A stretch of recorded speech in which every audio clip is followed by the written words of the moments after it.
So again, today is January 14, 2022, and the Tucson Astrologers Guild is proud to present Daniel Giamario. Daniel's a longtime friend of the Tucson Astrologers Guild and myself as well. I'm really eager to hear what he has to say about the acceleration of the turning of the ages. This is a term that he coined. I'm sure he could tell you more approximately what back in the 80s, probably, I think, this the turning of the ages. But Daniel's fascinated us over and over again every time he's spoken for the Tucson Astrologers Guild. So put your hands together if you're, and welcome Daniel to our Zoom tonight. Take it away, Daniel and Alwyn. Wow, well, this I can't even count the number of times I've presented to this organization. It actually goes back way into the 80s. And actually the very last in-person event that I had the opportunity to do was with your group almost 2 years ago. And so now I have to be happy with a Zoom full of people, right? So I'm glad to be here again. Thank you, Gail. I always like to begin any presentation that I do by just a little bit of acknowledgement of the predecessors, the inspirers of these ways. I'm not going to go through the entire litany of influences, but I do want to bring in just a few that I think are particularly relevant to what we're talking about here today. I always give thanks to the Magi and all the individuals throughout history who knew when it was, like now, a great turning of the ages. I also want to acknowledge the Merlin and Arthur and the priestesses of Avalon that also represent a time period in many ways like now, when there was a great turning of the ages. I also very much want to acknowledge 4 of the main inspirers that went into this material, and also which is the foundation for my life's work, actually. And that would be Dane Rijar. In fact, I read every one of his books before I read any other astrologer, and that came from my first teacher. Very much Jung, and particularly the collaboration between Jung and Tony Wolff.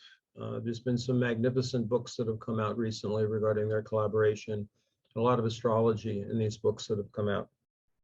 Also, Sri Aurobindo, one of the inspirers of Rijar, actually, and from where our knowledge of involution, spirit into matter, was the inspiration, is how we look at the 3 worlds approach in our school. And then also a lot in the air recently, and it's actually a big part of the way I can understand the issue of the turning of the ages. And that's Rudolf Steiner and what happened after Steiner with what was called astrosophy. These are all some of the influences that have meant a lot to the development of this material. I want to actually start also with just a short story to kind of set the foundation for what we get into here. And that's about the Merlin. And I'm saying the Merlin because it was a title, but let's imagine that there was a being like that, it could be male or female, who is at a turning of the ages. And there's been many, you'll see later in this presentation, the different timelines and how the different timelines converge. What happens if you happen to be in the position of a Magi or the Merlin or a priestess of Avalon, Seshet, the goddess of the measuring cord, whoever you want to think of there. When it is a turning of the ages, there's a predicament. The predicament is you are able to recognize the beauty and the power and the magic of what was happening in the past. You also are open to what is coming through from the future. And you're also having to deal with the reality of the conditions that we're in at the moment. Now, what happens if you know the best of the past and are open to what's coming through from the future? then you find yourself in a position very often, as the Merlin was, where that the traditionalists didn't think well of you because you were open to the new teachings, while those that represented the new teachings were really pissed off that the Merlin was into what was great about the ancient pagan traditions. So you were kind of like caught in the middle. So it's actually one of the purposes of someone who is developing an approach that includes the best of the past, is open to what's coming in from the future, and then you have to deal with the shadow that might be coming from both sides. And that's going to be something that comes up when we go through this, particularly when dealing with where we are along the timelines right now. Now, I'm going to be taking you through this approach, through this material from several different directions. And this presentation here today is a fair amount of new material that was not available to me, that I didn't know about in the 80s. But what I'd like to do, maybe to start this off, and Alwyn, if we go to the part of it that begins in 1900, if you know which one I mean. Right. Okay. So this is going back to the late 1800s. And we're going to start with the more recent time, and then we're going to take it all the way back 300,000 years. Late 1800s, beginning of the age of Aquarius, is proposed by the Theosophists. Sri Yukteswar announces the imminent end of Kali Yuga. The 1920s, a great number of books appear announcing the start of the age of Aquarius. The School of Astrosophy, led by Elizabeth Vreede, discusses the precessional cycles integrated with other cycles of the solar system, and she writes of the need to develop an astrology that recognizes both the seasonal and the sidereal zodiacs, presaging the shamanic astrology mystery school. And by the way, I will, if we have time, I'm going to actually share something that she wrote in the 20s but, regarding this issue. This actually first came to my attention when I was doing some talks in Nevada City, California, back in the late 80s, early 90s. And one of the older people in that community said, "You've got to come to my house. I ought to show you these old books." And in her library, it was just like scores of books that were from the 1920s that were about the age of Aquarius. So they were basically thinking that was happening then. Then we move up to February 1962. 7-planet alignment in Aquarius inspires many to announce the beginning of the Aquarian age. Now, I'm going to be dating myself a little bit here because I'm weaving into this a little bit of my own journey. Came of age in 1967, 68. 1961 to 1963, and you're going to see the relevance of these dates a little bit later. One Step Beyond, Twilight Zone, and The Outer Limits TV shows hugely influenced an entire generation. Actually, there have several articles I've written, and I'm sorry, I haven't written, but I've read, say that the direction you take in your view of the world would be based upon whether or not you saw certain shows in those years. You know, it was a kind of a bifurcation that would happen at that point. Okay, continue. Next slide. Yeah. Okay. Late 60s. Dane Rajar helps inspire an astrological renaissance among young people with a global and historical perspective, using a non-predictive and deeply spiritual and psychological perspective. The dawning of the age of Aquarius also enters the popular culture through song and stage. 1969. In the book Hamlet's Mill appears with the first description of the winter solstices alignment at the intersection of the plane of the solar system and the plane of the Milky Way. Hugely important to what happened in the 1980s. 1979 to 1999, Pluto inside the orbit of Neptune. 1980s, Giamario and an astrologer, Mardix, first proposed what was to later become known as the galactic alignment. Through their work with direct night sky observation, both also propose abandoning the age of Aquarius emphasis and instead use a larger, more global framework. Giamario begins using the phrase the turning of the ages for these newly emergent understandings. Then 1997, the astronomer Jean Muse, prompted by myself, calculated that the exact midpoint of the galactic alignment would occur in 1998. And the book, The Fourth Turning, by William Strauss and Neil Howe, is published, suggesting the US would reach the end of the millennium saeculum by 2025. And that also, the same fourth turning would happen in all of the European countries also, and interestingly, also China. More about that later. Continue. 1998, the exact calculated midpoint of the alignment. John Major Jenkins publishes Mayan Cosmogenesis, followed by the Galactic Alignment, educating many more people about the cosmological situation in these times, following up on the work of Giamario, Mardix, and others, as well as contributing to the 2012 hoopla. 1999 to 2000, the turning the millennium and the Y2K crisis. In 2001, all the visible planets in one small sector of the sky, causing many to suggest this indicated the end and beginning of a new age. In the 2000s, the Shamanic Astrology Mystery School begins proposing that the date range for the turning of the ages to be 1962 to 2034. And this is looking at the center point of 1998 and using 1 degree equals 72 years, which also had been suggested by the astrosophers as being the archetypal lifespan of a human being, and also the number of breaths in a minute and things like that.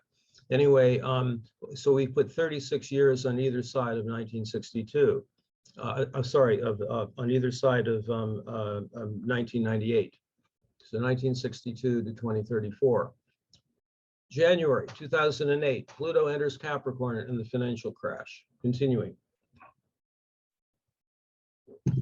December solstice 2012, hyped as the end of Mayan calendar. This certainly got the world's attention. July 2012, hugely important to our further work here today. Bibhu Dev Mishra's research on the end of the Kali Yuga, unraveling the mysteries of the Yuga cycle, is published. 2017, the 6th great mass extinction is confirmed by various studies. December 2017, Saturn enters Capricorn. 2018, Uranus enters Taurus. December 2019, Jupiter enters Capricorn. March 2020, we all know about that. Actually, our school had a summit in 2017 called Preparing for 2020. I mean, it's pretty obvious it's a major point. And even if you don't buy into the turning of the ages material, that's doesn't happen for about every 750 years. Continuing. So I've added on here. So we have December 2021, Saturn, Jupiter conjunction in Aquarius, not the age of Aquarius, but possibly a divine conjunction, heralding the end and beginning of the entire precessional cycle or great year.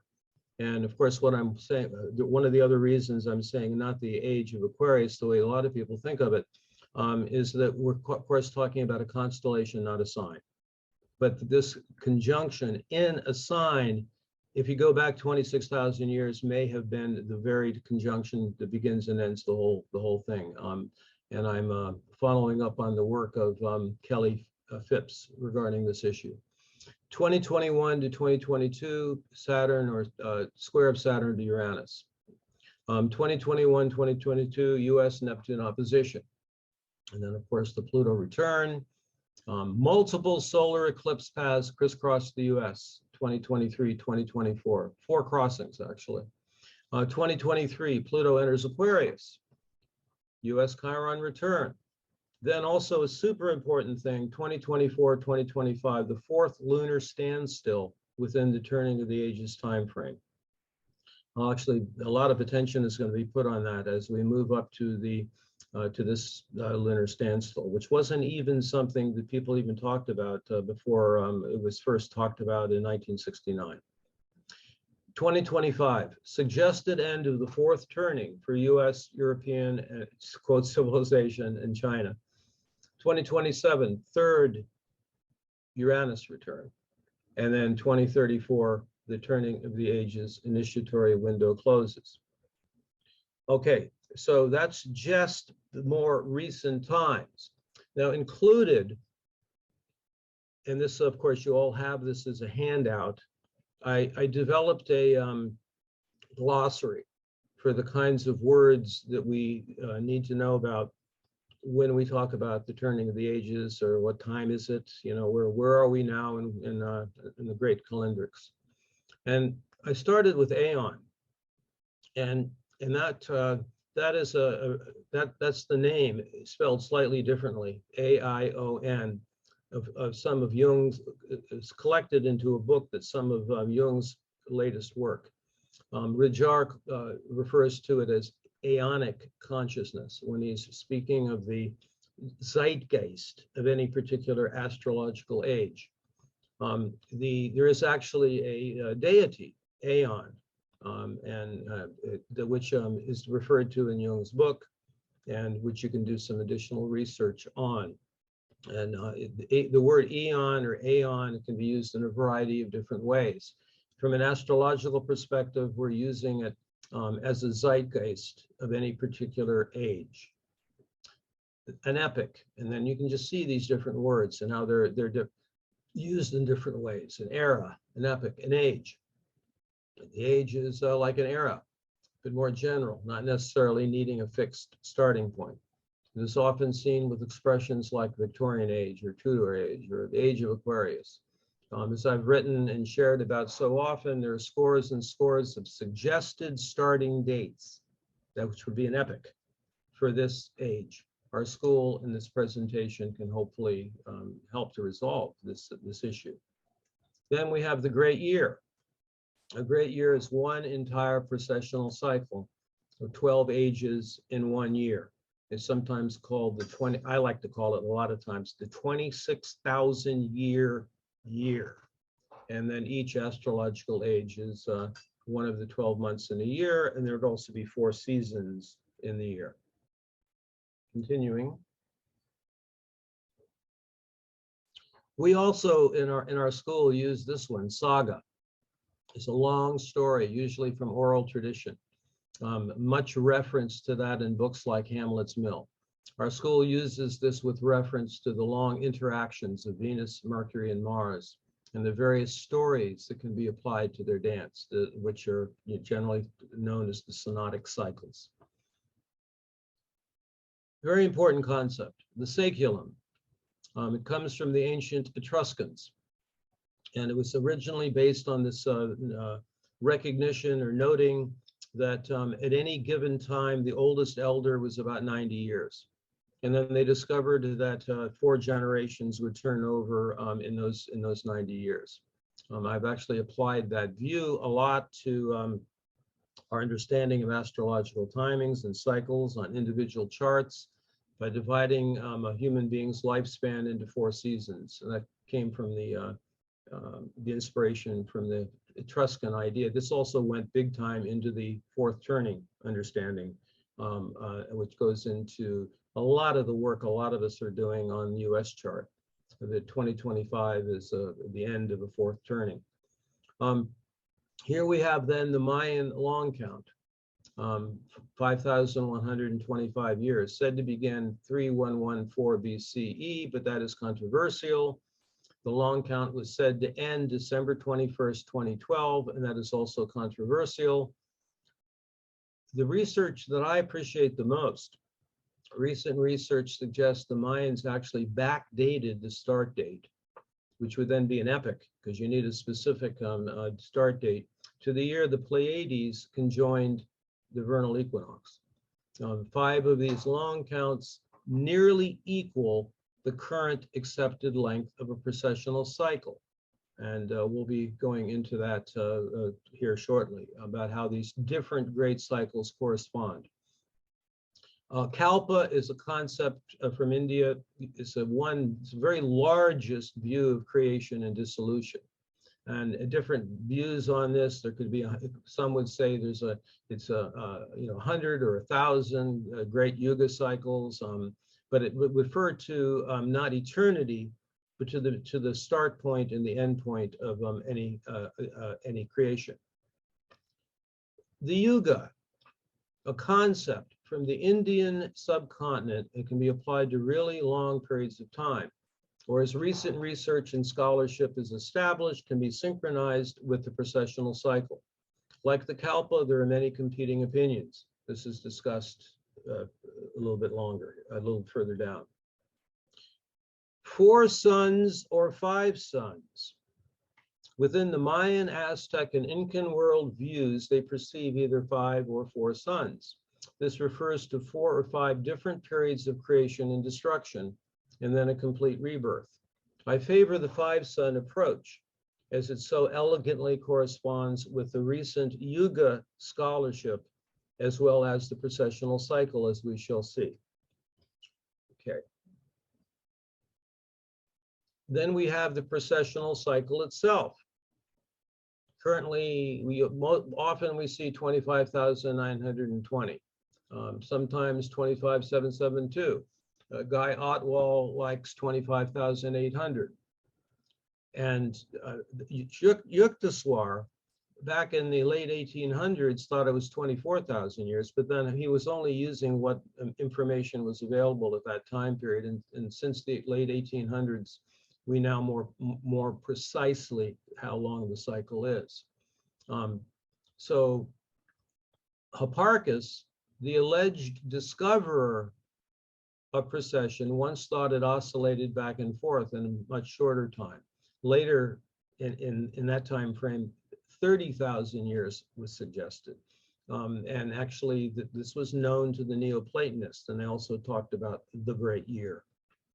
Galactic alignment, proposed by Mardix in the 1980s, popularized by the books of John Major Jenkins, refers to the truly significant alignment of the solstices and the equinoxes with the intersection of the plane of the galaxy and the plane of the solar system. This can occur 4 times in a 26,000-year precessional cycle. The very first presaging of this, as I mentioned earlier, was the book Hamlet's Mill from 1969. Turning of the ages. Yeah, this is similar to galactic alignment. Our school suggests a time period from 1962 to 2034, when the December solstice sun is located exactly at the intersection of the galactic plane and the plane of the solar system. And as I mentioned before, I consulted with Jean Muse, who did the calculations, and it turned out to be May 1998.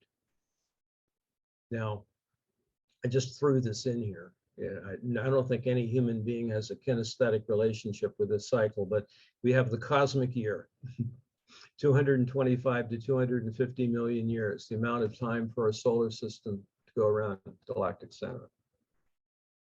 Okay. Interesting data. Precessional cycle, 25,920, or the other preferred dates you can throw in there pretty close. A complete Yuga cycle, 25,352.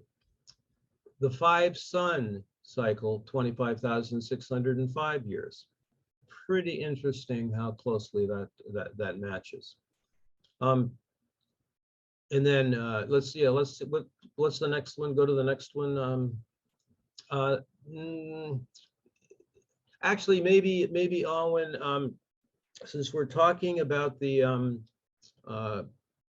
Yugas, why don't you put just the chart of the Yugas up there now? Now this was not that one, that one. This was what sparked this latest research. This is entirely based upon, this comes from that latest scholarship from Vibhu from 2012. And oh my God, did he ever go deeply into it? All the different ways, the different schools of thought in India thought about the Yugas. And for those who are not familiar with the Yugas, many until recently thought that it would be a long one, and then it would get shorter and shorter and shorter, and the Kali Yuga would be the shortest. this research suggests that actually that was a misunderstanding. They're the same age, the same length of time. And it would be like this oscillation. And you would have the golden age, the Sat Yuga. Actually, here we can see the whole thing of the oscillation. That it was, rather than a linear progress kind of thing, it's the cyclical view. So there would be a high point, and then it goes down and up, and it goes down over a long period of time. A golden age would be the time, the way they understand it in India, would be the time period when the great majority of human beings have an open heart. And then the silver age that would follow that would be 3/4 of an open heart. And then in the Bronze Age, the next one, there would be only half. And then in the Kali Yuga, only 1/4. Now that would not mean that you yourself may not have a fully open heart. It's just more like the whole population, you know. So you only have about 1/4 of the population. And so let's go back to the Kali Yuga, the one before, Alwyn. So if we only are looking at the dates associated with Bibhu's research, going back to 24,776 BC is the ascending Kali Yuga. That's the darkest, deepest, densest. And then it would go then through the Bronze Age, Silver Age. These are all ascending now, ascending Silver Age. And then in the Golden Age, that was when the star Deneb was the North Star. And that would have been back almost 16,000 years ago. And then you have the Sat Yuga ascending through about 13,000. Every one of them has a 300-year transitional period, and then they start descending. And so we then would descend through the Silver Age, through the Bronze Age, and then we have the beginning of the Kali Yuga. And then a transitional period, and then you have an ascending Kali Yuga. And each one of these portions are 2,700 years with a 300-year in between. And then you would have the, you can see the date there, 2025, as the beginning of the transitional period. In other words, the Kali Yuga comes to a complete end point, 2025. This just corresponds to the fourth turning. Now, we're going to speculate here as part of our inquiry. What happens after? Does it mean it's just a slow ascent back through all of them again, or is it something different? So let's flip to the one that puts all the timelines. So what this shows, you have on where the cursor is now are the astrological ages. One entire precessional cycle, and then divided up into the 12 months of the great year. And these are the dates calculated from using 1998 as being the pivot point. In other words, the shift, one of the great seasonal shifts. And we'll get more about that over the next few minutes. Then next to that, I put the dates of the Yugas. This can actually be extremely handy for those who want to do further research on this to see how these things correspond. So you would see, for example, the beginning of the age of Leo, 12,009 years ago. And then you would have the Cancer age. And then you would have Gemini age. And then you would the age of Taurus would begin at 6459 years ago. And that was when the when the equinoxes were aligned with the galactic plane. Interesting little things I've discovered over the years. There is in the British Isles something called the Glastonbury Zodiac. And in the Glastonbury Zodiac, the imagery, which would be in later years seen as Cancer is a boat. And if you look at these different timelines, the age of Cancer is happening just after the oceans rose 300 meters. In the time period after the end of the Younger Dryas events that happened. And I'm hopeful that we'll have more time to talk about that because there's so many convergences here. I mean, if you look over toward geological time, you can see the dates of the last glacial maximum, and then you would see the deglaciation slowly begins at 19,000 years ago. And then 12,900 to 11,700 years ago is this really intriguing time period called the Younger Dryas. And see what happened is that at 12,900 years ago, there is, most believe at this point that it was a cometary strike. So you basically have this major catastrophic event that happens that produces like a massive freeze up, because the deglaciation was already happening. The oceans had already started raising a little bit from the maximum glaciation. And then this thing happens, the Earth gets hit, massive volcanic activity. You have what similar to something like a nuclear winter, and things freeze up way worse than during maximum glaciation. And then about 1,200 years later, another event happens, 300 meters sea rise, and then you have the movement into the time period we're in now. And you might say, well, how could, if you think about this, you put all these different things together, you say, well, how could a golden age be happening in the midst of when Northern Europe is under ice? Well, the reason is because of the fact that around the equator, there's no glaciation. And civilization, quote unquote, maritime civilization and so on is doing just fine during that time period. Being over in Asia, I've done a chance to do a lot more research on that. Sundaland was an area of incredible development, and that's all underwater now. And also there's areas of Northern Europe that were not, Central Asia that were not under ice. So here we have the convergence also over, if you'll notice, that the fourth sun, the beginning of the fourth sun, 10,250 years ago. So there was definitely something that would have ended the world as they knew it, and then there's a whole new world that happens. And then we have the fifth sun, which is 5,125 years ago, and that's not far from the dates of where they would say the Kali Yuga began. Now I've put some things in red here, just so we will remember that we can go back to these points when we speculate and dream the dream onward regarding what happens next.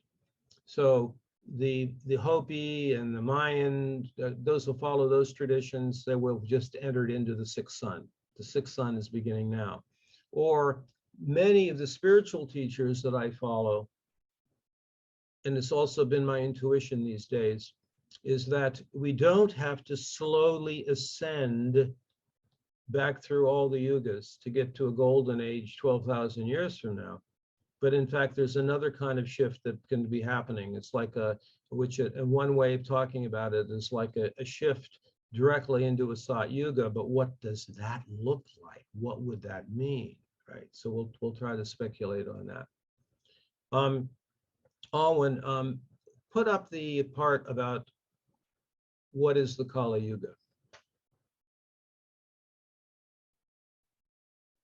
By the way, just stop there for a moment. This is another way of representing, and you'll have this for reference, about how these different timelines converge in different ways, where it looks we can see the different yugas in correspondence with the different astrological ages.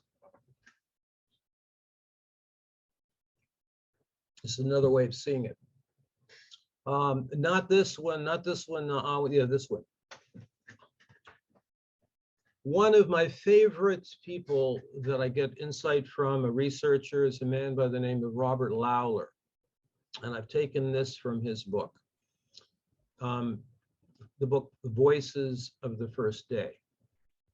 The Vishnu Puranas described it this way. This is thousands of years ago this was written. Kali brought sin into the world. In the Kali age, the proper order of human relations is reversed. Social status depends upon the ownership of property. Wealth has become the only source of virtue. Passion and luxury are the sole bonds between spouses. Falsity and lying are the conditions of success in life. Sexuality is the sole source of human enjoyment, and religion becomes a superficial and empty ritual and is confused with spirituality. Next one. Now, I wrote this part. Multiple additional inversions abound at the end of Kali Yuga. When science becomes scientism, when definitions of things are altered whenever it serves the controllers, when a social media profile is more important than actual and truthful human connection, when consensus reality and utilitarianism, quote, the greater good, attacks genuine diversity, and with it the full spectrum of organic and original human 1.0 possibilities. And last but not least, the attack on personal sovereignty in an attempt to make an inner life obsolete. Many more examples can be given right up to the ultimate inversion, human evolution or progress leading to becoming artificial intelligence, which would be the deepest possible descent into materialism we could ever imagine. The extinction of our connection to soul and spirit in the most comprehensive Kali Yuga descent ever known. It will make the fall of Atlantis look like a walk in the park. And I'm sure each of you that have thought into this, and it's a little bit easier to do it if you're of my generation, you can kind of remember what it used to be like, you can come up with your own examples of the inversions that are happening. I mean, one other example I could give is that you don't even have to go back to the Sat Yuga, Golden Age, to have a culture that honors the leaders of the culture. The elite of the culture are people who have spiritual initiation, people who know something about philosophy, those that are not basing their elite status based upon how big their army is or how much money they've accumulated. It wasn't that long ago that those things were valued, but not in Kali Yuga. Okay, I want to now, let's go back to the logo. We're going to work with the logo a little bit.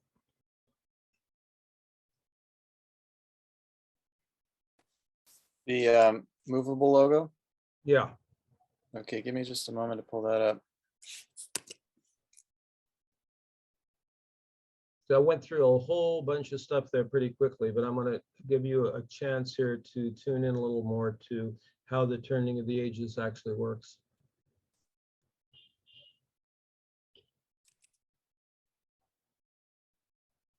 Okay. So actually this, yeah, bring it to current time. Well, yeah, 2020. So this is actually the logo we use for our school. And what it represents is the relationship between the two most important zodiacs. You have the relationship between the signs, which are earth-based, and the constellational groups. So for example, set to 2020, on the far left, you'll see this would represent 0 Aries, or the March equinox.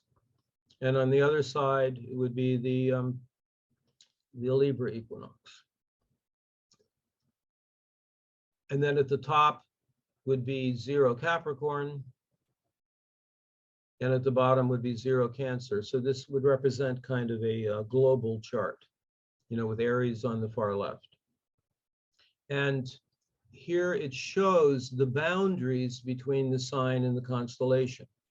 And this is set to the 1998 great turning, the center point of the great turning that I was saying was from 1962 to 2034.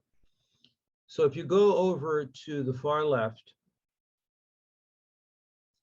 you'll see that that 0 Aries point is right in between one of the fish and the water streams of the water bearer. And if you go to the far right, the 0 Libra point is right in between the tail of the lion and the lower portion of the priestess. And then most important, even more interesting, is if we go to the top,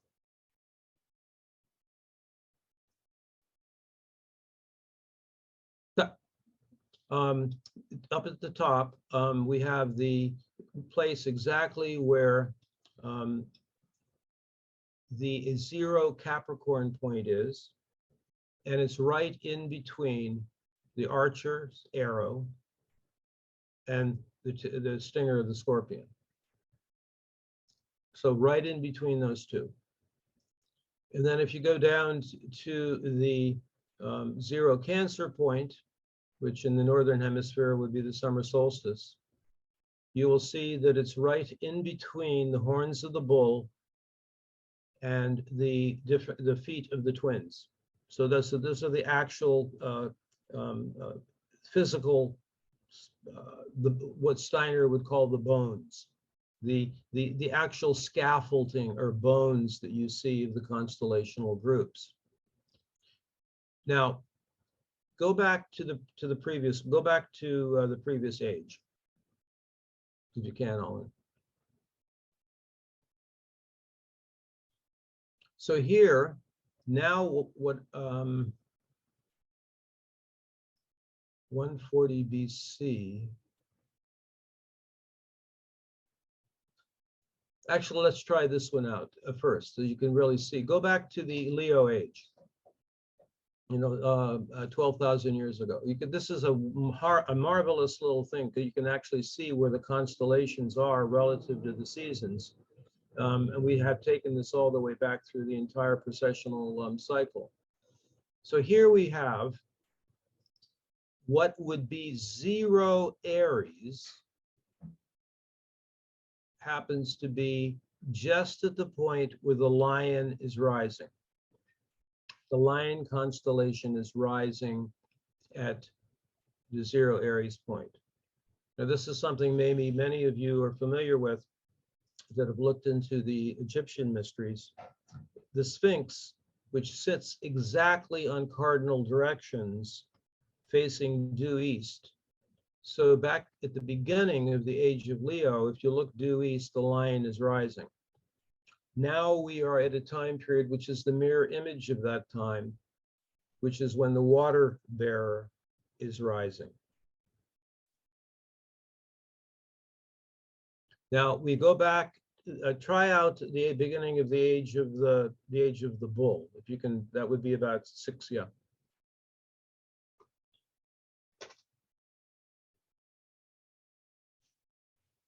So here, the 0 Aries point, which would be imagined as the sign of Aries, here we now have the,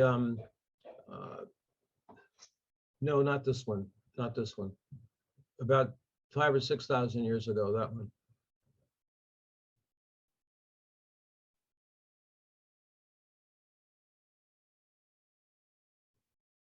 No, that one, yes. So here we have, I'm trying to look for the one where the bull is at the 0 Aries point.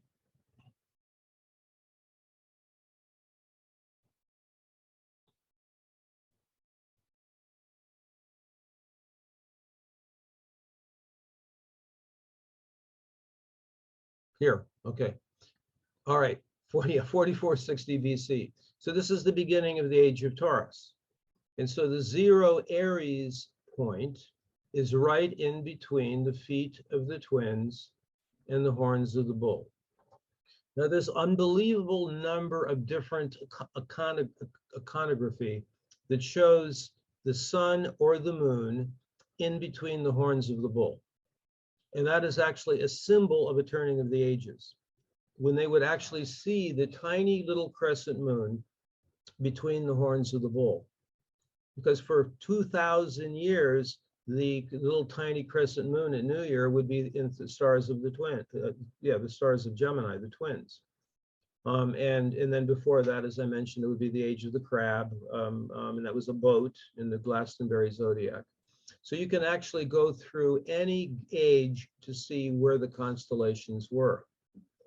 And so what our little logo does here is to show the relationship between the constellational groups and the signs, which in our paradigm, both are equally important.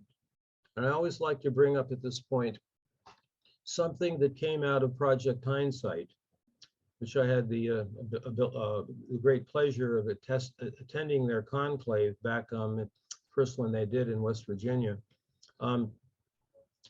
where it was discovered that the school of Ptolemy knew about those zodiacs. And one of the questions that they would always ask was, what is the proportion by which the constellation informs the sign? And so basically over 26,000 years, every constellation has a chance to be with each sign. And so now we basically are entering into a time period. If we go back to our current time,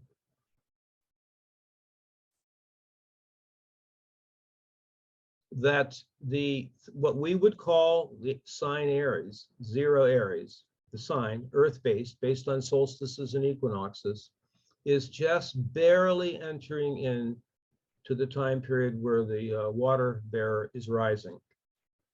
And if we look at the December solstice, it's that time period when just beginning, entering into the age of the Scorpion relative to the December solstice. One of the things that we became aware of in the 1980s that you need to look at all 4 if you want a global approach. So if you only talked about the age of Aquarius, then you end up, you could actually be considered to be a spring equinox chauvinist, you know? So we need to look at all 4. The equinoxes were important one season ago, but now it's a solstice alignment. The galactic alignment is now a solstice alignment. And to reiterate this point, 1962 through 2034 is literally the only time period in an entire precessional cycle when the December solstice is in this alignment. Only time in 26,000 years, with the mirror image being 13,000 years ago. Now I'm going to illustrate this in a different way. Alwyn will next go to the Silver Gate and the Golden Gate.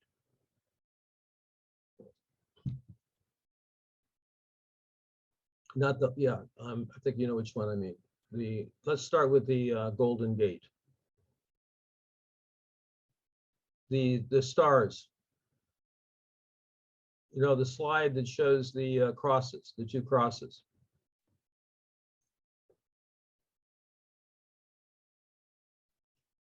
Alwyn, are you there? Yep, sorry, I had to restart my share. Oh, yes. So in trying to get a sense of the greater calendrics, to even be able to answer a question like what time is it, you need a framework.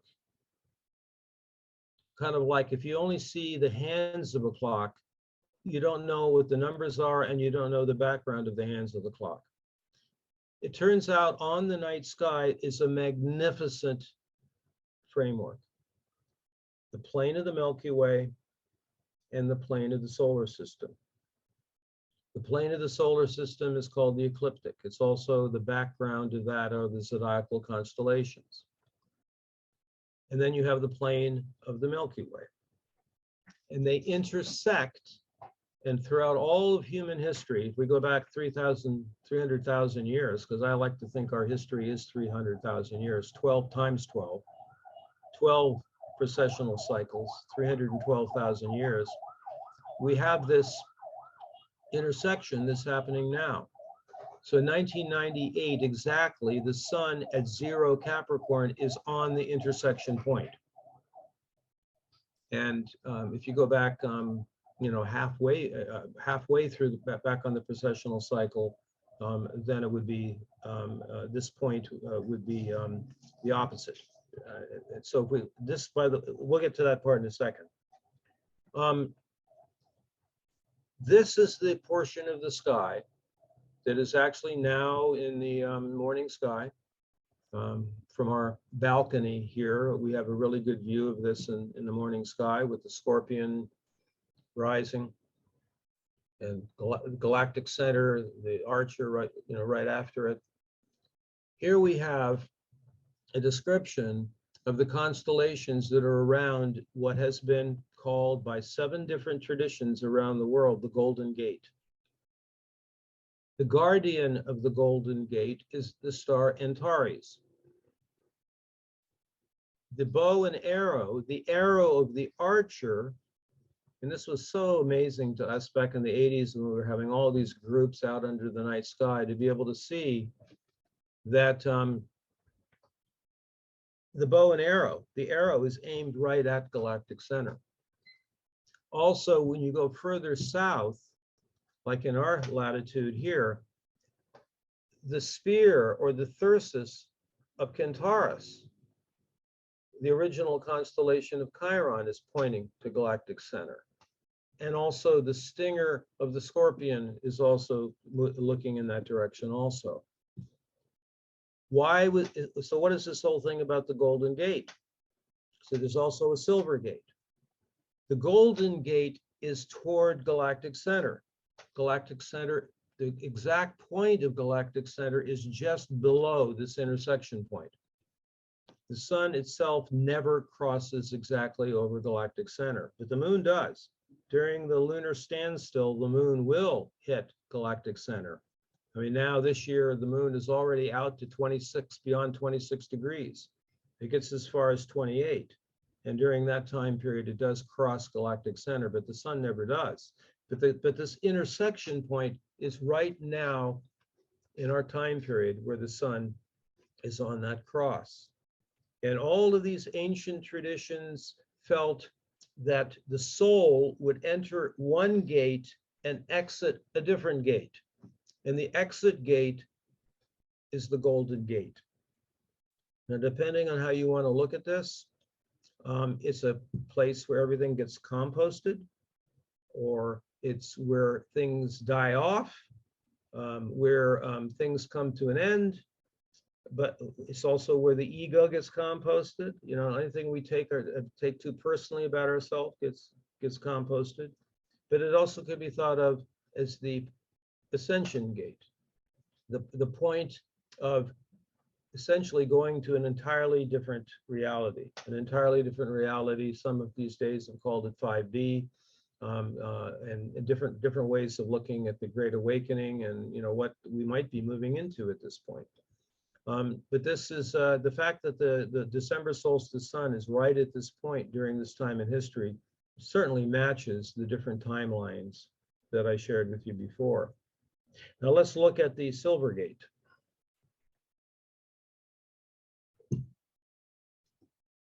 So this is the opposite part of the sky. And this is a very important part of the sky. The Milky Way is also, the plane of the galaxy is also intersecting with the ecliptic, the path of the sun, plane of the solar system, and right in the middle of a circle. Lakota called this the sacred hoop. And you can see that this particular circle has many important stars and constellations. It has the Hunter, Orion. It has Sirius. It has the Pleiades. Actually, the way the slide cuts off, Pleiades would be right above where it says Taurus. And this circle was honored by the ancient traditions. In fact, the ancient symbol of a circle with a cross comes from this, actually. So you have the plane of the solar system and the plane of the galaxy crossing right in the middle, and that is right in between the horns of the bull and the feet of the twins, the left foot of the twins and the right horn of the bull. And so that is exactly where the sun is at the June solstice, the mirror image. But this was considered to be the entrance point where souls will enter in here, and then it would come down the Milky Way, enter into incarnation. The really amazing thing about this part of the sky is that to come in at this point, right there in front, when you come in, is a big Roman numeral 2. So it's like you have to go past the gates of duality to enter into this realm. And so you have an entrance point and an exit point known as the silver gate and the golden gate. Now we can illustrate this in one other way. And that would be the slide, Alwyn, of these different pole stars.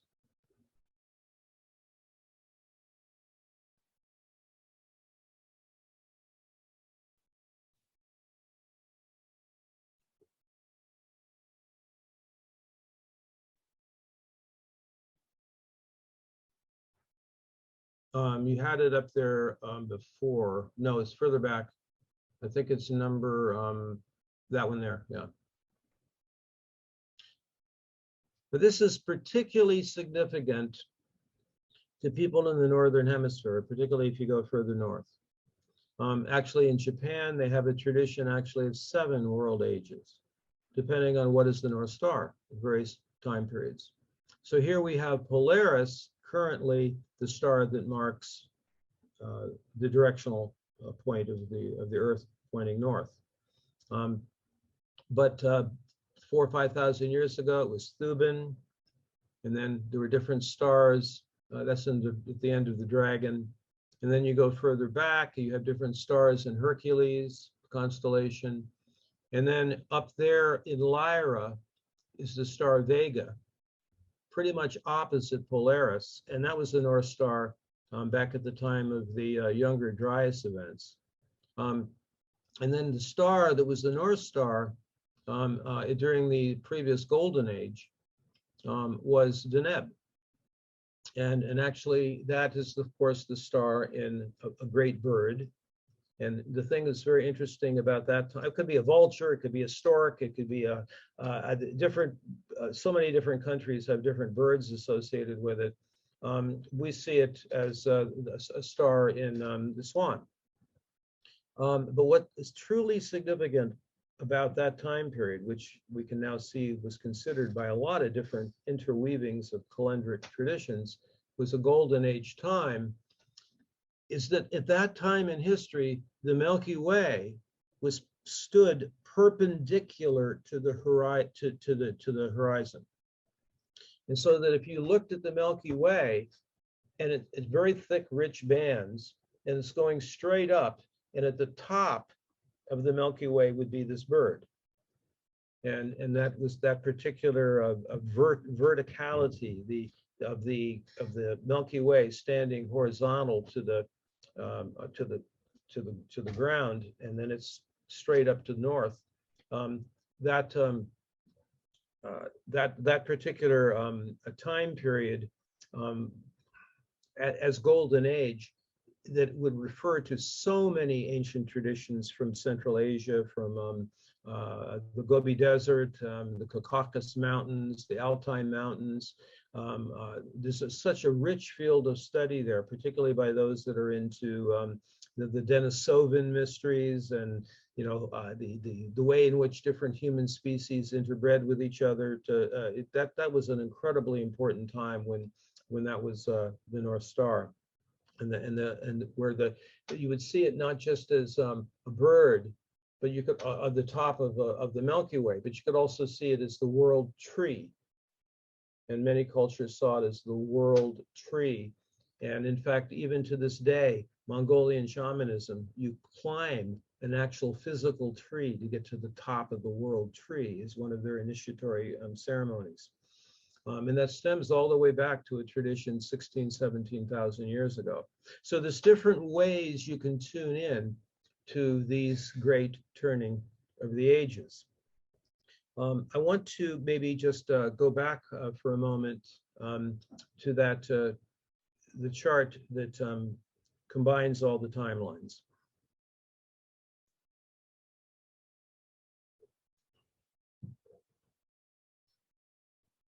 And I really offer this up to you for further research based on your own interest in these things. I'm working on more things regarding the geological things that happened at the different the five sun junction points. We're discovering way more things about what was happening in Central Asia back in what's called the Golden Age. There's not a whole lot left for us to find in Sunderland around the equator, because you can't preserve stuff very well in a tropical place. I did have an opportunity to go to a pyramid in Java, 22,000 years old, and that was just only recently seen. So there's a high culture in that part of the world. And then also the work with the suns, the different suns, and what happened at each of those time periods. And then you combine this astrological age information with the Yugas. Now, clearly, this is actually a presentation that in our school, we take 4 days to go through it.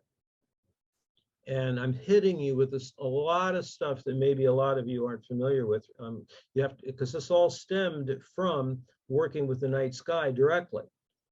And one of the main propositions of our school is that if you don't know the night sky, you can't really fully do astrology, because of the ancient traditions were direct experience of the sky and the land.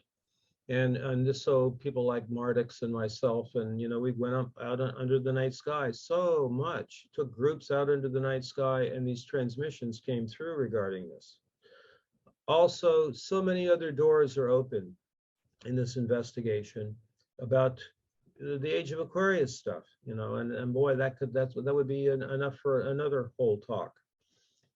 Before we, hey Gail, how much time is allotted to this? I just want to check in for a moment. Usually we allow 2 hours plus question and answer, or what you feel like presenting. Well, so that hours. means that, technically that would mean for another 45 minutes. Is that right? Yeah. Okay. And if you have more to say, yes. Thank you. No, I've lost track of time here, so that's why I'm asking. All right. I do want to definitely handle some of the questions. I haven't even been able to see the chat, but I want to bring up one other factor, and I did allude to this earlier in my commentary here about the fourth turning, and then this brings in the U.S. chart material. And if those interested in knowing how this has been being developed by myself and our school, we have as resources a whole bunch of different blogcasts and workshops and seminars that I've done on the U.S. chart. I also have the great pleasure of having several friends of mine to do the similar research. In fact, one of those persons is on the call today, Dale O'Brien. A big shout out of appreciation to Dale. Also a man by the name of Greg Nell, who's helped me with a lot of this research. And the book, The Fourth Turning, is really essential to this, and I mentioned this earlier. So the idea is that within about a 90-year time period, you have 4 generations to turn over.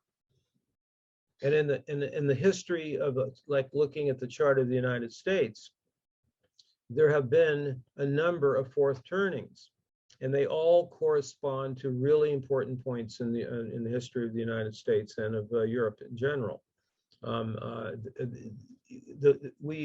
whole project is matching up things like the Pluto return, the Neptune opposition, the Chiron return, and how it matches up with certain critical time periods in U.S. history. The Civil War, right before World War II. It's not lost on us that the current Neptune opposition is real closely aligned with the Civil War. We have to bring in the fact that the U.S. chart has square to Mars and Gemini. I did a whole presentation on this regarding the way that each time there have been big cycles to the U.S. chart, there's some kind of bifurcation that happens, some kind of splitting, a duality, a polarity happens at that point. But the fourth turning idea is that at the end of the fourth turning, the whole thing flips over. And it's kind of like a fresh start. It's like relative to a 90-year time period. And then you apply that to the chart of a country, the chart of a time period in history, the chart of an era. You have like a mini version of the end of a sun and the beginning of another sun. If we think of the end of a sun and the beginning of another sun based on like 5,000 years, or the end and the beginning of an age, 2,000 years, this is like bringing it into the human lifespan. And 2025 is judged as being the end of the fourth turning. And then it's all like completely new, a completely fresh start. And it's happened to the US before. And it's not always gone the same way. You can't even say, is it going to be, you can't use the duality of like, is it going to be good or bad? I mean, there have been ones that have happened before that actually caused a rejuvenation of the culture. But what I like about, the reason I like to bring the fourth turning in is, there has not been a fourth turning within the time frame of the turning of the ages. So, I mean, that's actually what establishes the importance of any cycle you look at. Even the great Jupiter-Saturn conjunction in early Aquarius, which I'm considering to be the divine conjunction, possibly marking the beginning and ending of an entire larger cycle. But even if you don't believe that's true, there hadn't been one of those since 1226. Now, then you can bring in the 3 planets together in Capricorn in 2020. About every 750 years, I forget the exact number off the top of my head, but it's also something that is now different because it's within this larger context of the turning of the ages. I offer as a suggestion for those who haven't become familiar with the fourth turning, there's no astrology really in it, there's archetypal stuff in it, but it really helps a further elucidation of our understanding of astrological cycles, actually, particularly when you apply it to the human lifespan and when you apply it to like the chart of the US, for example. Before I open this up, because I've really covered a lot of ground here. Maybe it's a little bit of a challenge, and I originally was hoping this would be the workshop. It needed a longer amount of time, but to be able to put this all out and to give you the resources on it, I think was really important, since a lot of it is new insight, and to give you the resources. But before we open it up, let's speculate though on what in the world could come next. How you might be thinking, so all right, so what? It's the turning of the ages. What do we do about this? Right. Well, I certainly have given the view of what the ancients believed the Kali Yuga was. We also know historically what has happened in great turnings before. More and more information is coming out regarding that time period that was the halfway back, which else we know now is the beginning of the third sun. I'm talking about the end of the Younger Dryas time period. But right now, and I would say between 1962 and 2034, the phenomena that seems to be most important for everybody, and even back in the 80s, I used these words: acceleration and recapitulation. And in fact, the title of this presentation was "The Turning of the Ages Accelerates." If we had more time to go into all of this, there are other frameworks that talk about this, about the doubling effect, the exponential increase of data and information to reach kind of a singularity or a 0 point. The acceleration, I think, I don't know how you can miss it unless you happen to be in a particular personal cycle that allows you, and lucky you if you can do it, and it's something we all need to do at certain points, is to go into timelessness. But if you're trying to keep up with the rapidity of information, how can you not experience it as acceleration? I mean, even the inversion is so interesting, because here we now have the entire Library of Alexandria available to us on the internet. Basically anything that has ever been known and written is out there. But how few people are actually accessing it. They're more interested in maybe tabloid kind of stuff, But anyway, though, the information is all there. What do we do with it? Has it really made our lives easier? I'm very much a Luddite in a lot of respects. I'm not against technology, but I think that if you're going to use technology, you need to have an apprenticeship with nature first. I'm totally committed to human 1.0, not any of this conversion from water-based to silicon-based intelligence. Anyway, there's this acceleration. The other is recapitulation.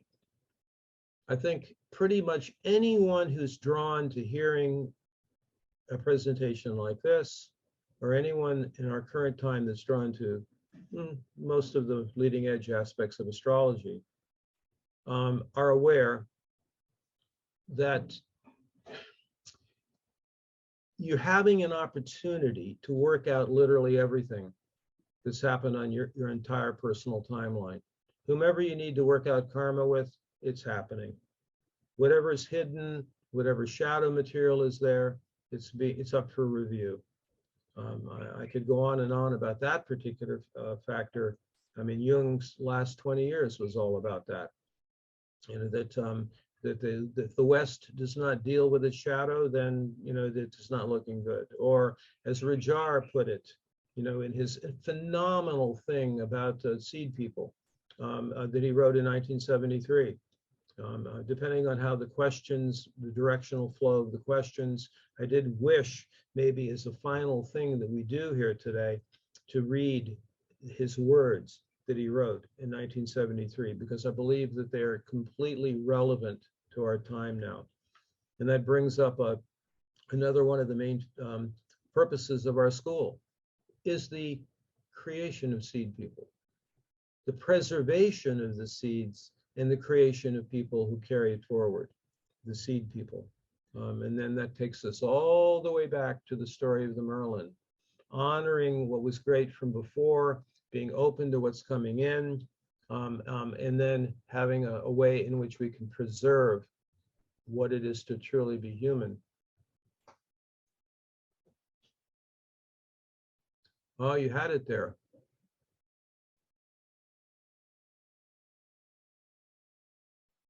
And there's certain parts of this that are, I feel we are at the threshold of a new age, and that we need now more than anything else. And I'm not going to read through the whole thing. It's really, really worth taking this in from 1973. Just scroll down a little bit more, and there's some important, stop for a minute. the part about he looks ahead and he's not optimistic. I wish I'd thought we were going to. Oh, yes, we are certainly in a difficult time. And what is ahead of us today, I do not know. 1973. I'm rather pessimistic as far as the immediate future is concerned, considering the way the world and our nation is moving at the present time. But if you must realize that crises are sometimes necessary to accomplish what is to be accomplished. The only problem, however, is this. Something must be ready before the crisis happens, when the new cycle begins. For it will have to begin on the foundation of those seeds which have been sown before the crisis. If you have a winter followed by a spring, but there's no harvest in the fall, no seed will germinate during the spring. And you'll have to start at the very beginning into the most primitive time of manifestation. That's why I've stressed so much all my life the idea that I call the seed man and the seed woman, who is willing and able to gather within himself or herself, as it were, the past of humanity, particularly our Western world, but also of other cultures. They're speaking to Westerners, right? Because what we want to emerge from the future, whatever crisis comes, is a global world. We need men and women of great vision, individuals who are not specialists, men and women who have the courage and wisdom to wait, and in so many ways through their lives, through their example, through whatever they leave after their deaths, to become the seeds of the future world. That, of course, is the great choice we all have to make, and we all can make it. We can follow the mass vibration and decay, like all the leaves of the world in the fall. We'll have to decay and become manure for the future of civilization. That's like the Golden Gate, the point of composting. That's like Pluto returned to the US. But it is only the seed men and women that really count. It is those you should look for. If you yourself do not feel yet to the point of being ready to become a seed person, well, because it's the only thing which is the insurance for the future rebirth of humanity. I think today it is of no use to try to look to the immediate future. It does look very dark, but it is to look to prepare for the possibility a new world may arise, if not tomorrow, the day after tomorrow. I think it's the only thing which gives value to all our sacrifice, all our courage, decisions, and choices today. It is to become seeds to the development of the future world. I hope every one of you, each one of you in your life, in your own way, your place on the wheel, if you have not done it already, make the choice and become seed men and seed women. I thank you. That was Rajar, 1973. So, Great. of course, I'm going to think of all the different avenues I forgot to bring up here, but maybe it'll come out in the questions, considerations, screams of outrage, the variety of things that might come forth now. And I'm certainly not going to be concerned or judgmental if there's points that were not understood here, because this combination of the signs and the constellations, the way that I presented, is not often seen this way. So, since I didn't look at the chat, I haven't seen any. I haven't seen any questions yet, but I have one or two that I might lead off with, so people will get inspired to ask questions. You talked about this. The end of this Kali Yuga could be worse than the fall of Atlantis. So where do you put the fall of Atlantis in that whole timeline? well, that's that would be at the right before, in that zone of the Younger Dryas. And so basically you would have you would have those events of about 1200 years that started with the cometary strike, and then you had the solar event that happened to raise the seas. Robert Schoch is the one who considers that it was probably a micronova that happened to do the fast meltdown that happened. So the oceans rose, pretty rapidly at that point, while the events of the cometary strike froze things up pretty quickly. So that would be that time period. And those that know the Atlantean stuff, you'll notice that Plato's date is almost exactly that same time frame. So there's an incredible convergence of all these different timelines, and that's halfway back in the precessional cycle. Great. And the other question I was thinking of, you mentioned the stars there, but you didn't talk about the significance of the stars moving into another sign, like the heart of the lion, Regulus, did move into, is now in Virgo and no longer in the sign of Leo. It's still in the constellation of the lion, but it is now in the sign of Virgo. What do you attribute? Do you attribute any significance? What is it you think about those stars moving into different signs? Let me just answer it by first saying that Rujar in his writings, and interestingly, he never really understood the galactic alignment part. But he was one of the speculators on when does the age of Aquarius begin. And one of his speculations, he had several different dates at various points in his career. He came up with the fact that it was the date that the star Regulus began being overlaid by the sign of Virgo. And I think when he wrote that, he saw that as 2011, when that was going to happen. I did a big long research on that at one point.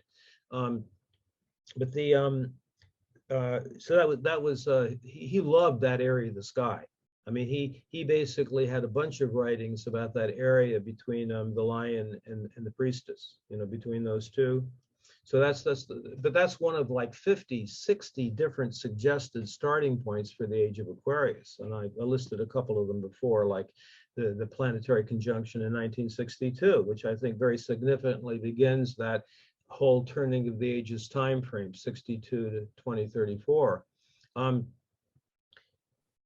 But back to the meat of your question, let me answer it in the following way. And this is like really why I went down this pathway personally. I have a 23-degree Libra rising by sign. I've always loved the star Spica. I've always been, from a very early age, for some odd reason, even as young as my late 60s, early 70s, totally was an opponent, or let's just say one of the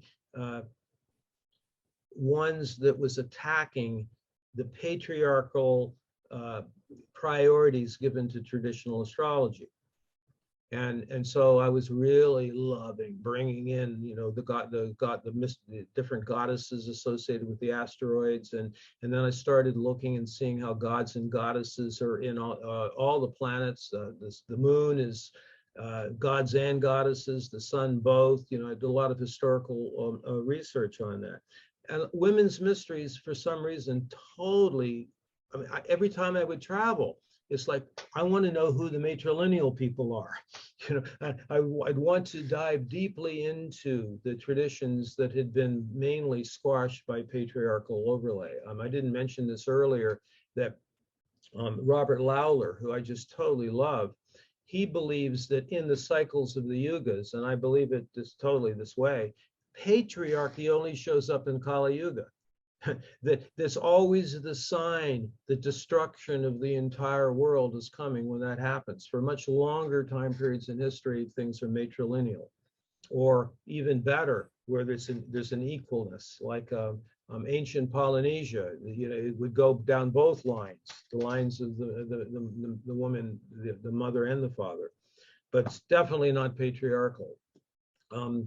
I believe that there's a slide that I have up there, the one that we didn't get to. We'll look to that in just a minute. But anyway, I digress. The star Spica is right smack in the middle of the Priestess constellation. So at this time period in history, Libra, the sign, is being informed by the constellation of the Priestess. Just as 6,000 years ago, what we would call the sign Aries was being overlaid by the bull. So this goes to that question, like, what is the proportion the constellation informs the sign? That is kind of like the bottom line investigation of our school. Because it really, if you understand this principle, then you can see how sign, archetype, symbol, story changes from one age to the next, because there will be a different constellational group aligned with each of the signs. A lot of people don't know this. It took me a long time before I kind of had the breakthrough on it. The reason for the brilliance of the invention of the sign-based zodiac by the Hellenistic culture most people get it backwards. They did it because the constellations were showing up in the wrong season. So they needed to create a framework that was earth-based so that you could actually have a framework that would adjust to the changing constellational groups. And there's been a misunderstanding about this, and through actually, I think I have enough time.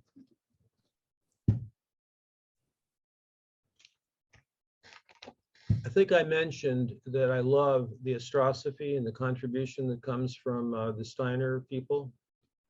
Written in 1927.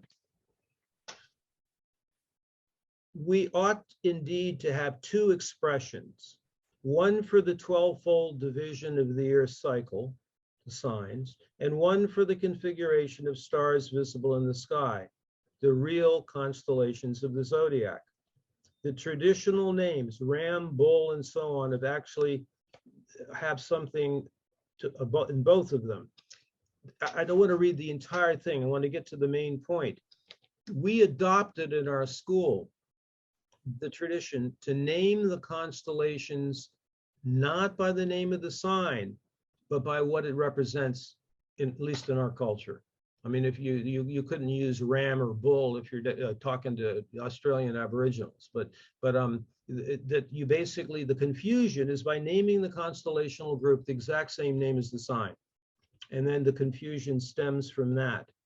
In the 1920s, this brilliant person, Elizabeth Reed, is looking into the future and says, these things are spoken here only in order to point out perhaps a distant future perspective. To give new names would have meaning only if they are universally accepted by humankind. Otherwise, one would merely pursue a cosmological sectarianism. There is no doubt, however, that only what anthroposophy has to bring by way of science, particularly also the art of inner spiritual experience of the starry heavens, will allow the conditions to ripen that can someday lead to appropriate naming, be it of the constellations, of the signs, or both. Actually, esoteric astrology, if you read that stuff, is presaging the same thing. So what we say are the rulerships here in 1950, this is not dogma. It's in order to get you out of this attachment to what old traditional meanings are, so you can start to look at things in a new way. And Reed nailed it. In fact, everything in her book is like presaging, this whole way of looking at the signs and constellations together. Every time we do more advanced work with charts, it's looking at the contribution. But what is that contribution? Steiner, it was pretty radical. He actually said, that if you don't have an experience of the constellations beyond, oh, they look pretty and nice, like a whimsical view of the sky, if you don't know the structure, it doesn't matter what you name it, the actual structure that you see with our senses, looking at those constellational groups, if you don't have some relationship with them, in your next life, your bones will be weak. That's basically what he said. Because it's the bones, the structure, the scaffolding we see in the sky, that from which the stellar cosmic energies are coming through and then intersecting with the signs, which are an earth-based phenomena based on solstices and equinoxes. It is a relationship rather like spirit and soul. You know, you've got the stellar influence beaming through the scaffolding, and then you have the signs which are located and connected to the directional flow of the Earth, as pointed toward the north. And it was actually Gemini Brett that really did incredible research on that. It's really not a seasonal zodiac; it's a directional zodiac, which is why it works for people in Australia. You know, when we use the signs, right? But they have different constellations beaming through. So the contribution they've made to the Aboriginals is, I think most of the Western types that are down there are still, you know, using the imagery that comes from Western civilization. Did I answer your question at all, Gail?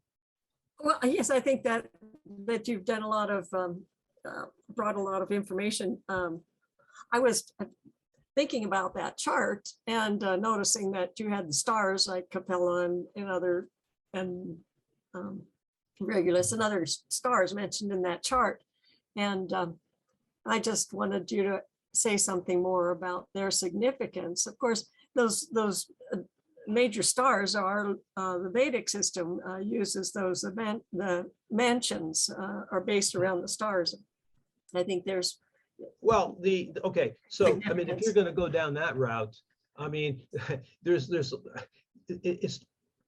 it's opening up a much longer conversation about the origin of the zodiac, where that actually way further back, the zodiac was lunar, and you basically have the lunar mansions. But that's based upon the visual experience over time of the moon each night going through an entire segment of the sky. And actually, that tradition is also in China. It was in the Vedic civilization. It was used by among that time period of Renaissance in the Arabic civilization. They were using the lunar zodiac. And then later on came the approach of the sun, using the sun. One of the things that I guess the thing about that that's most important is it's based on our vision, watching the movement of the moon, you know, from night to night. I love doing more research into the lunar mansion system, but I don't like using the old traditional meanings. I think the old traditional meanings really do need to be updated, and in the same way that we're updating the meaning of the signs. I mean, I'll just may make some controversial statement here. I don't care. That most of the regular sun sign descriptions are really a description of their shadow. And it's really taking away from the actual genuine essence of I'm sorry, I could not help noticing that comment. Oh, Dale.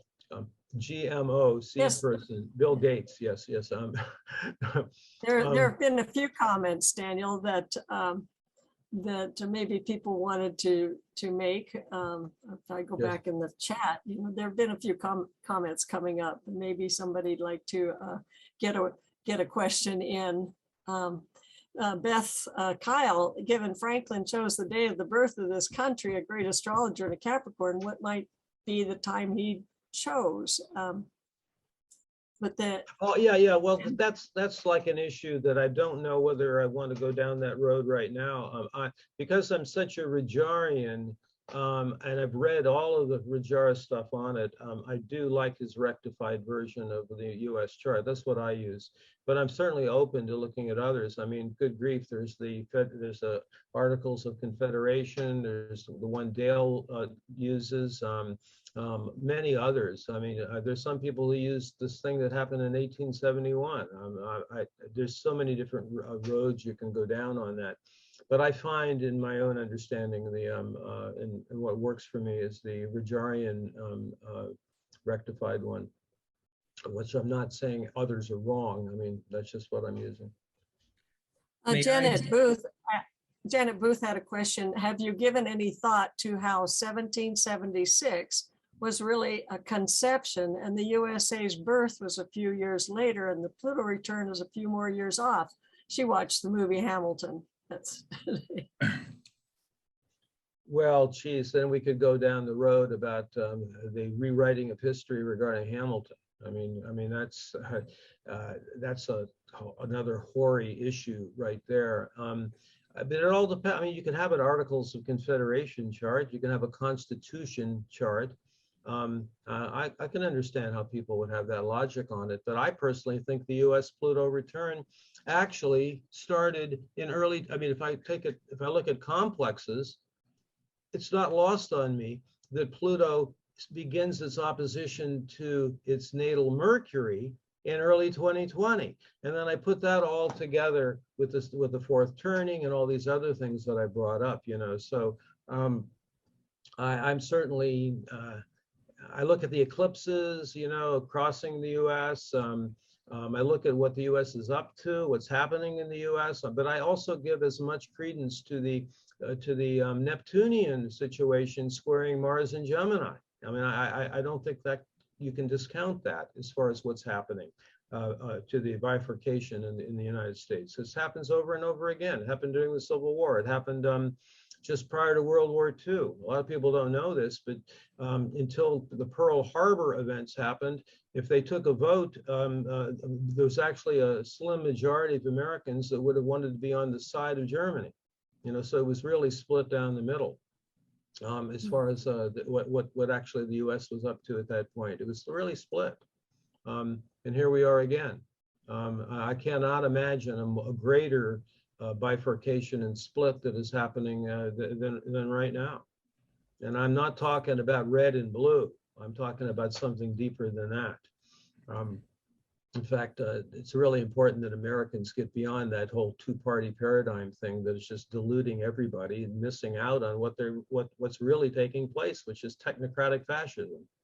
The going into human 2.0.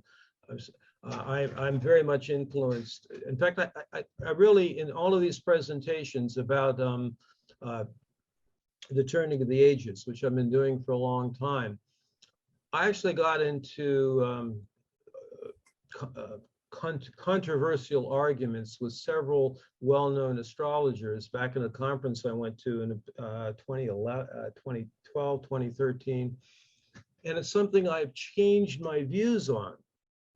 Because if you look at the Great Turning, which is really the turning of the equinoxes and the solstices into different constellations, and you look at all four, then it becomes the lion, the bull, and in biblical time it was the eagle and the human, the big four.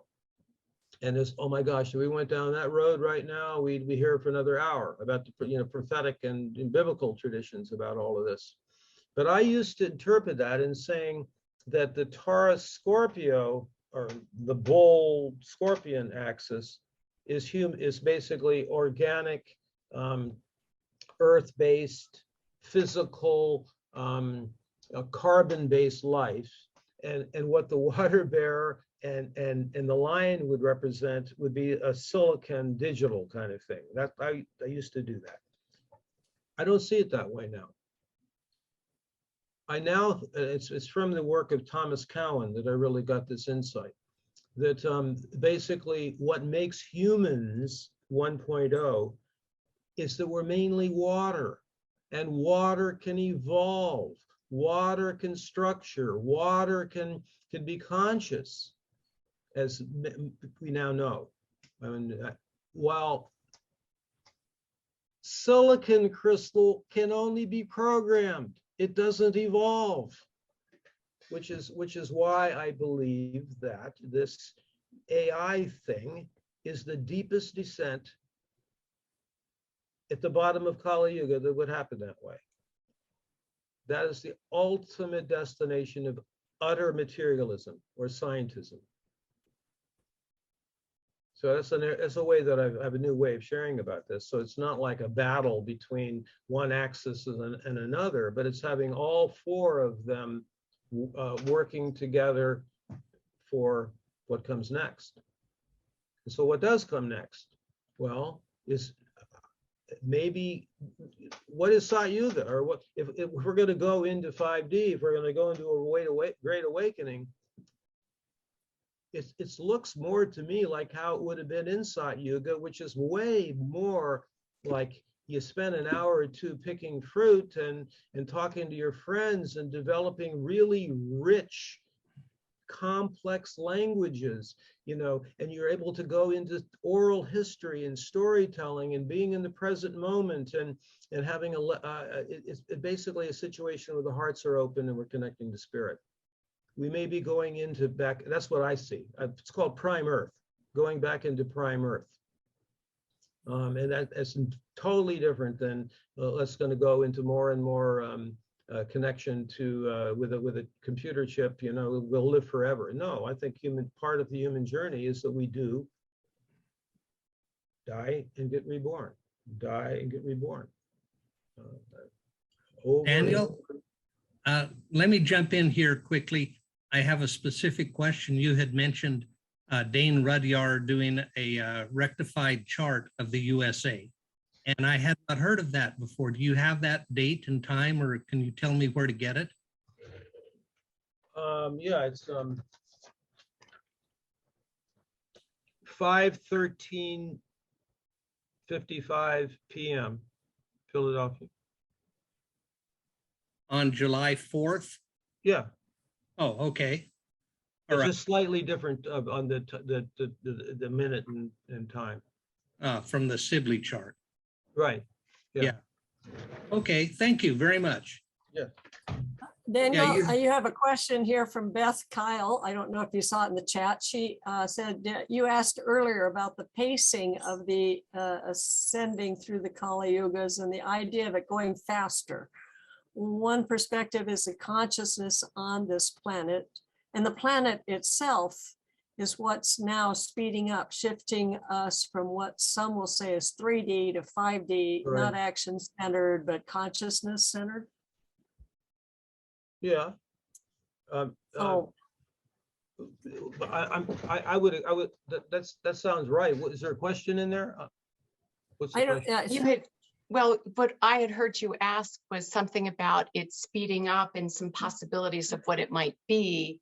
And that's what it's way back when you said it, but that it be about the consciousness and not the actions that we're doing that is raising the speed, that is increasing the speed. So it was more about that. It wasn't so much a question as you had. Well, most of the people who have looked at this from a completely non-astrological perspective, although I'm capable of looking at it that way, is that we're approaching what has been called the end of time. So basically, it was one season back at the beginning of the age of Taurus, where you have the superseding of oral history with written language, and then the beginning of quote history. You know, I mean, before that it was herstory, not history. You know, so you have the abstraction of language. I mean, you can actually this was all beautifully described in a book called The Alphabet versus the Goddess. You know, about what happens when you create language that is separate from our actual experience. You know, it gets more and more and more and more detached from and that's also a feature of Kali Yuga, that would happen. And then you have Owen, isn't there a slide on there that lists the different aberrations? Let's take a look. there was one where I list I used to call it the quadruple aberrations.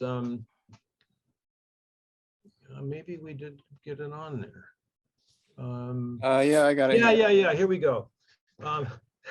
So this is opening up the doorway to the question: what is the difference between involution and devolution? And I have when we put all this together about the end and the beginning of all these different cycles, even the end and beginning possibly of 12 times 12 precessional cycles. This is, some of it is original to me. Some of it comes from Robert Lawler's work and others. These are the signs of devolution: hierarchical patriarchy, patrilineal family structure, fundamentalist monotheism, dominion over nature, materialism, abstracted language, and the myth of progress. I mean, so those are truly, in my mind, the symptoms that we are really at a major shift. I'm back to who was that, Beth? Yes. The acceleration feature might not look that way if it's just kind of a normal shift. All right. I mean, if the different yugas are the same length in the new research, right? So, but it's just the fact that you come more and more and more and more down into information. And I'm old enough, as much as I enjoy the fact that we get to do this on something like Zoom, if I had to choose, I want to be sitting with a group of 20 people in a circle and telling stories. You know, I don't want to be doing it this way. And it's possible we don't get to do this much longer. What would you do if they go to Internet 2.0 and you have to have a license to get on it? And the requirements for having a license to get on it are, you know what, all right? So I don't know whether that's necessarily what I see as prime Earth. Okay. Well, it's not astrologically based. I think human beings are amazing and adaptive and creative. There'll be an underground. There's always been one. Oh God, yes. In fact, right. So that's going to be the. There's still places on this planet. In fact, there's a book that's a really great book you can read that shows some views on this, called America Before, and Graham Hancock's most recent book, and it's basically why there's so little remains in the U.S. You know, archaeologically, much further back than the Clovis time. And it's because the greatest amount of destruction from the melting was North America. You know, so it is the one most wiped out, I guess you could say it that way. And that what happened at that point is that, sure, who survived? It was essentially the hunter-gatherers that were connecting with each other. You know, not the ones that were depending on some overlords giving them what they need. Yeah, no, I'm sure what you picked up on in the way I'm describing about seed people, that's an underground.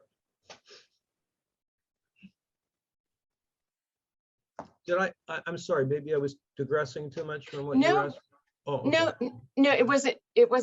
I'm just trying to grab it. It's getting late for me. No, it was just when you were just saying about how to get together, and in this kind of format, I think this format has really opened up a lot of things. I mean, I know for my work, if it wasn't for Zoom and virtual, I would be SOL or SOS or whatever it is. Me too. I mean, I have not, my routine for nearly 2 years now, when people say, Daniel, how are you? I say, well, it's going into almost the second, into the 22nd month of Groundhog Day. I have plenty of international clients. I do a lot of work for my school, but here where I live, you can't go anywhere here without being double vaxxed, you know? So and I'm not gonna, I think everybody should have the right to do what they want to do with that, including myself, if I choose not to, you know? So anyway, I don't look at that as far as having a particular position on that, other than freedom. and every one of us gets to be who we came on the planet to be. But human 1.0 is what I stand for, you know. So I'm glad I have this, but I gotta say, this form of astrology, when it first came in, I called it a neo-Luddite version of astrology. It's a form of astrology that would work at any age. And it's based on naked eye work with land and sky, you know, whether you have technology or not. You know, I go back to the time period when I calculated, hand drew them, you know, I didn't rely on computers. I still go directly to the physical ephemeris, you know. So, but I value it as a research tool. But I don't know necessarily whether it's increased and helped actual heartful human connection. I have a harder time doing reading over Zoom. I'm glad to have a gallery to talk to, but boy, do I love being in person. And I hope it happens again. That's what I stand for. Does that help, Beth? Yeah. Okay. Thank you for your sharing. All right, I'm sure we're the time you usually stop, but I'll certainly open to as long as anybody wants to say something. I have to go, so I'm going to say thank you so much for tonight and all the best to everybody. Thank Bye. you, Beth. Thanks, Beth. Let's see, somebody just put on the chat quite a lot. Let's see, Tyrus, about all that Vax business. Earlier today, I was looking at July North Node, Taurus and Uranus, Mars conjunction, Yeah. abolitionists and slave sympathizers, vaccine hesitant, government, pharma faithful, have time morphed from the 1850s into the unvaxxed and vaxxed in that order. Clear delineations in the cultural and philosophical differences between these two camps becomes plain. The conflict of these divergent identities continues to evolve. Then he goes on, can you read the chat? Alternative therapies for the virus become more widely available despite Well, I mean, governmental sure. I mean, if you want to go down that pathway, I mean, I myself am in the camp of the new medicine, right? So I never, even when I was in the 60s, believed in the germ theory ever. You know, I think that whole thing is a mind spell, and it was put out by the Rockefeller cartel to actually take over Western medicine. So I'm into the terrain theory. I mean, that's for me personally. And I think that this year, the bifurcation will increase because more and more of that information will come out to bust the paradigm, and there will be a pushback. I mean, that's just, they don't want to let go of their control over natural healing. Right. I'm not and sure. so that would come along with the nodes. I mean, that north node to Taurus, and I mean, in Taurus to Uranus and Uranus-Mars conjunction, a lot going on with that. That's there's Dale there. He's the one who kind of how do we say? I was finding myself to be a bit more hopeful and idealistic, and he punctured a little bit of that for me by pointing, because I always thought that Uranus in Taurus and this whole alignment with Taurus would be a nice counterbalance against the technocratic Saturn shadow of Aquarius. And I've given that particular talk to this guild a couple of years ago. I called it the shadow of Aquarius.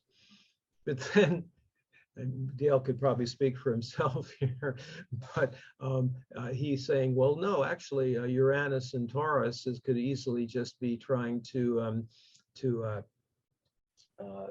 you know, inject advanced technology into biology, right? If I'm saying that correctly. Dale, you want to speak for yourself on that?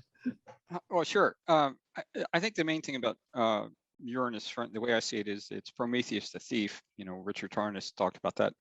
And whatever sign it's in, it steals something. And so in Taurus, it's basically, I think sooner or later, it's the electronic currency. And, you know, in other words, there will be no more coin or currency during this era. And but the thing is, on the one hand, is people go, oh, well, I'm going to be the thief. I've got Bitcoin or I've got my crypto. But then all the central banks are well, we're gonna out trick you. So that's the main thing I see about it in terms of the financial. Well, I was speaking of it from the perspective, really, also though, of health. You know. Well, yeah. That using technology to make people be afraid of everything, you know, with the germ and virus stuff. Right. You know? Right. Mhm. And you know, one of the things that about the fourth turning is there were two authors to the fourth turning, and one of them is deceased. But I have strong suspicion, for a lot of reasons, that Neil Howe is actually advising the federal government. And I agree. there's a basic thing here for people who haven't read the book, is that each generation, as it goes through, it's supposed to be doing something at certain ages. And our generation, what I think he called the romantic generation, somebody in the romantic generation is going to influence the coming of age generation, what we might call the millennials. And that's why I put in there, you know, Bill Gates could be the seed person. And it's like, no, we're all going to go in this direction. You don't have natural immunity, and you want to eat GMO food, and it's going to be better for the planet. And it's like it could be led that way, or somebody else, or it could be over here it's this leader, over here it's this leader.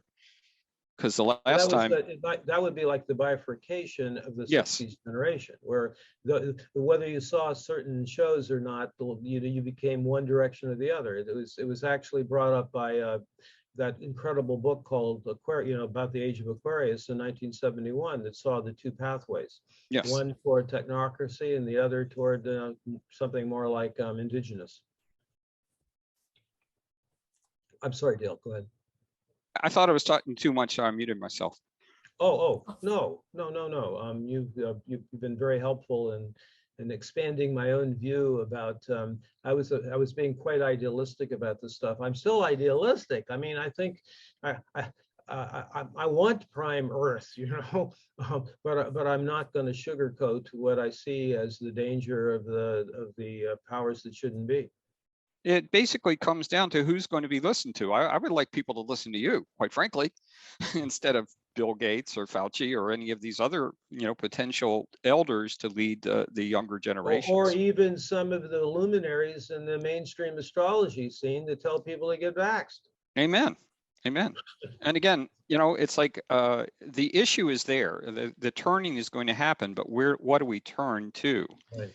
And that's why I think consciousness makes a tremendous issue. And it's one of the reasons why I'm so glad you're sharing this work, including right here, right now. So thanks. We are allies. We are brothers. We knew that as far back as 2012, when we walked out of that presentation at that 2012 UAC, if you remember. Actually, this reminds me of when we talk about you know, the whole thing when that a Luddite is supposed to be a term of ignorance and backwardness. But there's a great book by Kirkpatrick Sales. I read it. I have it on right next to me, actually. It's, okay. Rebels against the future, right? You know, yeah. They're not naive. They knew what they were doing. They knew exactly that this was going to lead to taking wealth out of the hands of ordinary people and their connection to the earth, and take them into exploitation. Out of their home communities, to be able to have a cottage industry and everything. Yeah, exactly. So all the money would go to the top, and people would be in windowless factories, and they would be out of touch with nature. Yeah, I'm proud to be a Luddite. Well, except that, again, I'm saying neo-Luddite, which is that if you desire out of choice, free choice to use technology, fine, as long as you do give yourself the first training, nature. Exactly. And you know, it's as many people have said, it's like, do you own the machine or does the machine own you? Right. Thank you, Dale, always. So, anybody else before we wrap her up?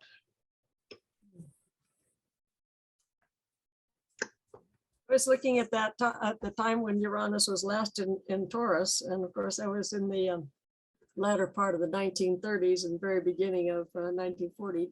Right. And think about this health system, the Rockefeller's health system really got going, the chemicalization of health and all the chemicalization, well, the science around chemicals and pesticides and all that probably got going around that time. Well, right? I mean, we could go on and on about that, about, basically the corporations that financed Hitler and the ones that survived the war that ended up being the CIA and the black budget military, So, I mean, that's we could go down that hole if we wanted, but maybe I want to circle it all the way back to the beginning when I was acknowledging those that have inspired this approach to astrology. And I mentioned Steiner. Well, good grief. That guy wrote in the end of the 1919, he basically spelled out exactly what is happening right now. And even used the word vaccine for it, I mean, as far as what was going to happen. It was an attempt to disconnect people from spirit. And that a whole generation would come in, they wouldn't even know the DNA is like an antenna that connects to spirit. So I mean, it's just all in his writings. It's kind of mind-blowing to realize what he wrote at that point about it. I have the same pressing question regarding Pluto going. See, okay, just a brief thing about that. Back in 2017 and even before, when I was beginning to be concerned about the shadow of Aquarius, and I want to shout out to my brother Dale on this too, because I know he's spent a fair amount of time being based on sun signs, but like, about be careful about elevating Aquarius too much, looking at the shadow side from that perspective.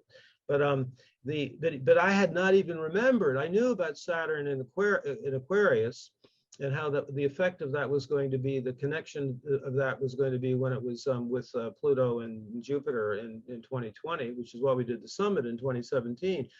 But anybody who was still elevating this idealism about the sign of Aquarius and not noticing Pluto was going into Aquarius soon after, wow, I even had sort of missed that back when I was doing those talks years ago. And any sign that Pluto's in is bringing out its shadow, what needs to be composted, So anyway. The last time that happened is when corporations, rather than being short-term entities, were allowed to exist beyond just the corporation for building that bridge or whatever. Right. And the last time that there was a Pluto square Pluto generation was the generations that made the American and French Revolution. And the one before that was like Columbus, when he set out on his first journey, was under Pluto square Pluto. So those explorers that went out and kind of I've been thinking about this a lot because I have friends of mine that are right now watching Venus rise, or tomorrow morning, from Tula, the Venus temple outside of Teotihuacan, in between Teotihuacan and San Miguel. And it's this temple that is specifically designed for the heliacal rise of Venus. There's a hill behind, that's where Venus disappears, goes into the underworld, and then rises as morning star. The reason I'm bringing this up, it's a true story. They were doing the ceremony at the rising of Venus the very day Cortez sails up. You cannot make this stuff up. And they thought it was the arrival of Quetzalcoatl. It makes me think of just immediately when this is over, playing the Neil Young song, Cortez the Killer. I mean, that's exactly what that's about, right? Anyway. So here we have another version of Cortez. I mean, to come to to take over and control everything, yes. I was thinking of the Pluto square Pluto, you know, and that the Magellans and the Columbuses and whatever were in their Pluto square Pluto cycle when those journeys were happening. And what, going back to what Janet and Beth talked about earlier, or about the timing of the US chart. I mean, yes, you do have a beginning and you can have more charts. I mean, it lasts for some time. I mean, before the US really finally gets going on its feet, you know, with the Constitution and everything. And so the Pluto return can last quite a while, right? Yeah, but whether you use the Dale chart or he uses or the rectified Rajarian one, you still got the same Neptune opposition. You still have the Pluto return. You still have the Chiron return. I mean, those things are all in there. Yes, but I was thinking of you know, what is it, 1780 something or other. I mean, Pluto had moved on, had it gone into Aquarius yet? Will we continue to have a Pluto return for this country? Mm-hmm. Yes, it had gone into Aquarius, I do believe. By what date? Yeah. I'm sorry, I lost track of what you were bringing forth there. Huh? I've been exploring the chart for when George Washington was inaugurated. We had a constitution. We had a president. We were a country. Right. Before that, we were a dream. We were a rebellion. We were a hope. I'm not saying we didn't start with the revolution, but we weren't a country yet. I hear you, Jen. Mm-hmm. Yeah. And so, So this is therefore, though, this is still a referendum on what that original hope was. Exactly. And someone mentioned Ben Franklin, and the chart I was originally taught for the US was 2 something in the morning, and maybe Franklin was up debauching with the women, who knows, but he probably knew some astrology. But that has Uranus rising and Mars rising, Gemini rising. It's very different from the Sibley chart. Yeah, oh, totally. Well, the book that influenced me, in addition to having studied with Rajar and just loving Rajar's work, is this book, the Astrology of America's Destiny. And then he goes into his logic behind his rectified one. Yeah. Oh, that's a whole other, we could just start another Zoom and just go to the US chart stuff, but I don't think so. What time is it there, Gail? What's your it's time? You can stop anytime. It's 9:49, and the gal from Chile is up in the middle of, you know, she said the 2:30 or something. Yeah. So yes, if you want to. Which person is from Chile? I don't have the registration. Where is it? Astrid.